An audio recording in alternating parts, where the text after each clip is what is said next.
arde com fogo e choro que, segundo a morte, ou seja, o dano da segunda morte espiritual. Amém? É uma palavra fiel e verdadeira.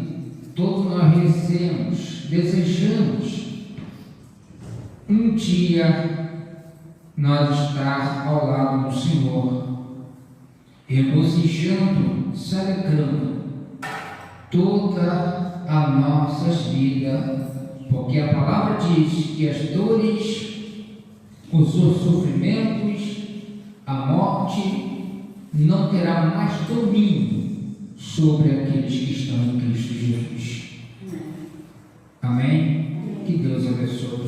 Filhos amados.